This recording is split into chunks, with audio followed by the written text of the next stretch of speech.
Hello, my name is Juliet Duff, also known as a Gogo, which means grandmother in Maasai. I'd like to talk to you today about metamorphosis, and I'd like to share with you 5 points that I've learned to help integrate yourself into a new way of being or into a new culture. I learned this because I've lived in many different cultures, and each time I had to go into them fresh and I had to start all over again to learn. So the very first thing before you get started is to know that you want to do this change. You want to experience this wholeheartedly with all your heart, and that there's no way you're going to go back. That was very easy with foreign cultures because usually I couldn't leave once I got there anyways. So once you have that, then the first step is humility. You must become like a newborn child. You strip away all the ego things, all the behaviors, all of the baggage, the histories, the stories you've been carrying, so that you're empty enough to be able to start to feel how life is from a very different perspective. Open your ears, your eyes, everything afresh, so that you can start to see life from a very different view. That must be emptied out. Number 2, surrender.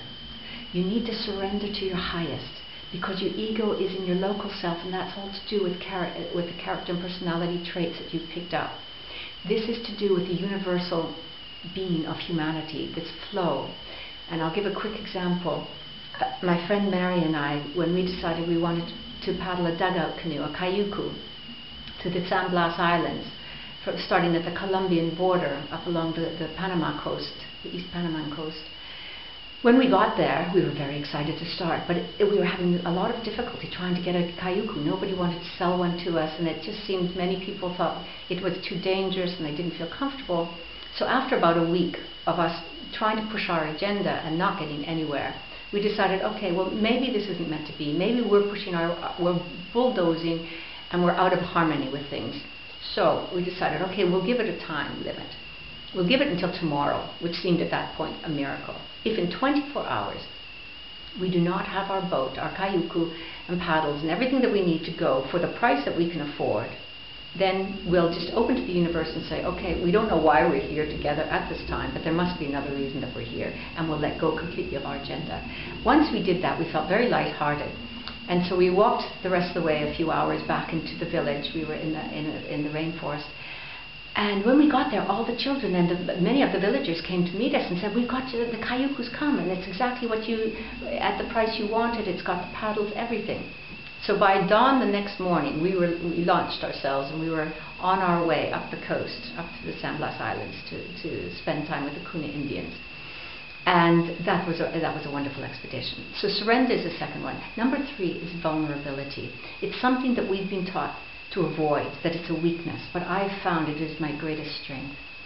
It's a real power source, because once you become vulnerable, once you've stripped away your defenses, your protection, your image that you hide behind, then you're really in a place where you can share heart to heart.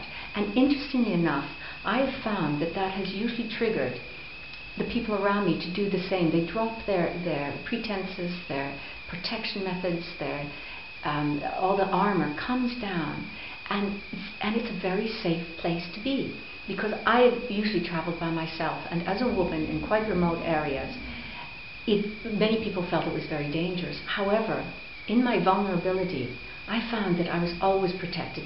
Total strangers would come up and give me the advice, look after me, take me home to their families for the night if it needed, if there was wild animals, if they were lying out, or if they thought it was dangerous for other reasons. I never encountered problems, because you were suddenly clicked into another level of communicating, and people, there's this wonderful compassion and communication, I think, at certain levels between us as a species, between humans. So that's vulnerability. The 4th thing is trust. Now, trust is linked to vulnerability, and I have another quick story, and that is when I was running a clinic for the Samburu tribe up in the northern frontier district of Kenya.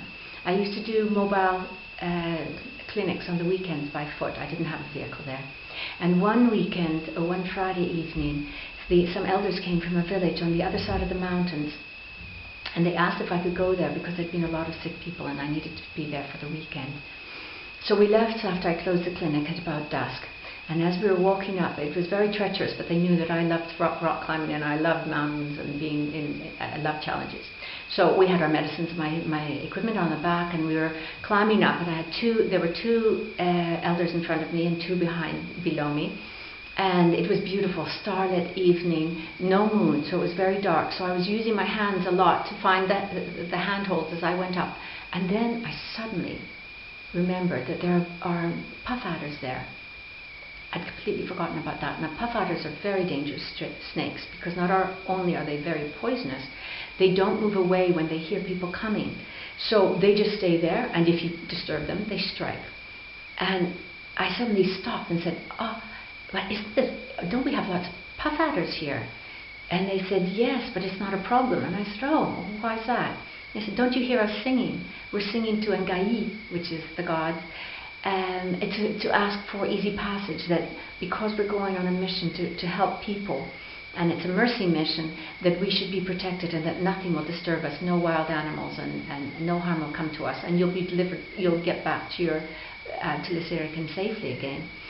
So I thought, okay, I have a choice here. I can trust in what they're saying and follow that worldview, or I stay in my old worldview, thinking of all the rational reasons and strategies and things to deal with it. And I thought, no, there's no option actually. I'll just trust. And I enjoyed it so much, and we continued on like that, and we were safe. I came back safe a few days later, having done a clinical weekend. So that's trust. So that brings us to the fifth thing, and that's communication. It is vital to communicate in a new way. Forget about your old language and your old way of communicating with people. The new language will probably be imprinted with a whole new worldview. Old expressions, old way of expressing yourself and concepts will probably no longer be necessary or helpful to you in this new culture or this new way of expressing yourself. So let it all fall away and start to learn a new way. Use any system you want to. Anybody can learn this. For myself, I use a system where I learned the words to say. How do you say? And once I learned that, I could point to things, mime, etc. And I would build up a vocabulary with the names of subjects, with nouns, verbs, etc. You start to soon understand how the structures are the sentence structure, and so you rearrange your words and things, and very soon you'll find that you're expressing yourself. And people are so helpful when you do it like that. And again, it brings you back into humility, because when you're acting like a 2-year-old, trying to express yourself, it's very frustrating, but it's also very funny, and it can keep you lighthearted. And this is a way of really integrating in with the people. So I hope that this may be helpful to you on your way. Thank you very much.